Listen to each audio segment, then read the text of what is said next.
오늘 우리가 함께 나눌 하나님의 말씀은 출애굽기 2장 3절 말씀이 되겠습니다. 더 숨길 수 없게 되매 그를 위하여 갈대로 만든 궤를 가져다가 진흙과 역청으로 바르고 아이를 그 안에 담아 강가의 보들 사이에 두니, 모세의 부모는 왕의 명령을 거역하고 그들이 소중히 여기는 아이를 숨기기로 결정했습니다. 이것은 왕의 명령을 두려워하기보다는 하나님을 두려워했기 때문이며, 또한 하나님께서 소중히 여기시는 것을 그들 역시 소중히 여겼기 때문에 내릴 수 있는 결정이기도 했습니다. 그리고 그렇게 석 달의 시간이 흐르게 되었습니다. 이때 모세의 부모는 다시 한번 중요한 결정을 내리게 되었습니다. 이제 갈대로 만든 궤를 준비하고 물이 새지 않도록 진흙과 역청을 바르게 됩니다. 그리고 아이를 그 궤에 담아 나일강으로 보내었습니다. 왜 지금까지 아이를 잘 숨겨왔고 지켜왔던 이들이 이제 와서 이와 같은 선택을 내리게 된 것일까요? 오늘 본문 3절은 이렇게 시작합니다. 더 숨길 수 없게 되매. 커가는 아이를 계속해서 그들이 숨길 수가 없었던 것입니다. 그래서 이 부모는 자신들의 한계를 인정하고 이제 하나님께 아들 모세의 삶을 맡기기로 결정을 내리게 된 것입니다. 그래서 그들은 갈대로 만든 궤에 아이를 담아 강으로 보내게 됩니다. 여기서 기록된 궤라는 단어는 노아 때 만들어진 방주와 똑같은 단어인 테바라는 단어가 쓰여 있습니다. 이것이 우리에게 의미하는 바가 무엇이겠습니까? 이들 부모는 하나님의 놀라운 구원을 기대하며 하나님의 은혜에 아이의 삶을 맡기게 된 것입니다. 하나님을 향한 절대적인 신뢰를 보여주고 있는 그러한 장면이 되겠습니다. 내가 지키려고 하는 그 소중한 것, 그것이 정말 소중한 것이라면, 정말 가치 있는 것이라면 그 소중한 것을 지키는 가장 안전한 방법, 가장 현명한 방법은 바로 전능하신 하나님께 맡기는 것입니다. 왜 그렇습니까? 나는 할 수 없지만 하나님은 하실 수가 있기 때문입니다. 나는 모르지만 하나님은 전지하시기 때문입니다. 또한 나는 연약하지만 하나님은 전능하십니다. 나는 언제나 실수가 있고 넘어지지만은 결코 하나님에게는 실패와 실수가 존재하지 않기 때문입니다.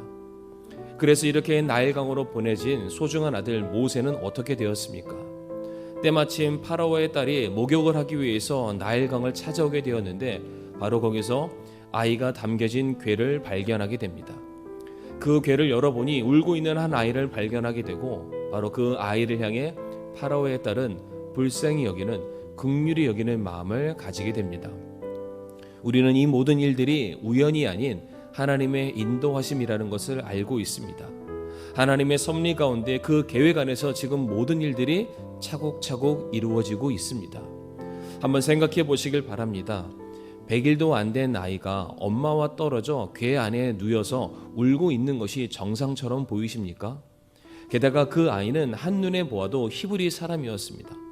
어쩌면 그 아이는 그녀의 아버지 파라오의 명령대로 강에 버려진 아이일 수도 있습니다. 그럼에도 불구하고 파라오의 딸은 이 아이를 불쌍히 여겨서 데려가기로 결심했습니다. 아니, 자기 아들로 삼기로 작정한 것입니다. 이렇게 파라오의 딸이 아이를 불쌍히 여기고 있는 이 절묘한 순간에 멀리서 이 모든 상황을 보고 있었던 모세의 누이가 나타나 자신이 유모를 소개해 주겠다고 합니다. 그러자 9절에 파라오의 딸이 그녀에게 이르되 이 아이를 데려다가 나를 위하여 젖을 먹이라. 내가 내 삭슬 주리라 하니 그 여인이 아이를 데려다가 젖을 먹이니라 라고 되어 있습니다. 우리가 잘 알다시피 모세는 다시 그의 어머니의 손에 맡겨지게 되었고, 모세의 부모는 더 이상 자신의 아이를 숨길 필요 없이 당당히 키울 수 있게 되었습니다. 우리가 이 말씀을 통해서 알 수 있는 것이 무엇입니까? 내 인생에서 만나는 어려운 일들, 매일의 삶에서 부딪히는 현실의 문제들, 내가 노력해봐야 아무런 변화도 없는 것 같고 내가 무엇을 해야 될지도 잘 모르겠고 내가 할 수 있는 일이 아무것도 없는 것 같은 이 상황 앞에서 우리가 할 수 있는 유일한 것이 무엇인지를 보여주고 있다는 것입니다. 바로 하나님께서 우리의 모든 것을 다 알고 계시고 하나님은 우리를 돕기를 원하시며 또한 하나님은 우리를 향한 놀랍고 위대한 계획을 가지고 계시며 무엇보다 하나님은 이 모든 일을 자신의 뜻 가운데 능히 이루실 능력이 있는 분이시라는 겁니다. 그러므로 우리 사랑하는 성도님들, 현재 마주한 어려움 때문에 낙심하지 마시길 바랍니다. 내가 할 수 없는 일에 대한 한계를 먼저 인정하시고 이제 나머지 모든 것들은 하나님께 맡기시길 바랍니다. 하나님을 신뢰하심으로 말미암아 하나님 앞에 모든 것을 다 내려놓고 내어 놓으십시오. 어차피 내가 고민하고 내가 염려하고 내가 애를 쓴다고 해서 되는 일은 아무것도 없습니다. 하지만 우리가 하나님께 맡길 때에 하나님께서 선하시게 그리고 놀랍게 이 모든 일들을 이루어 주시게 될 것입니다. 모세의 부모와 지금 모세에게 일어난 이 모든 일들은 전부 하나님께 맡긴 것에 대한 결과였습니다. 하나님께 맡길 때 하나님이 책임지셨습니다. 하나님이 그 섭리 가운데에 소중한 것을 지켜주셨고 인도하셨으며 최선의 결과를 우리에게 선물로 허락해 주셨습니다. 그러므로 우리 성도님들 의심치 마시고 믿음으로 하나님께 모든 것을 맡기시고 하나님의 때를 기다리시길 바랍니다.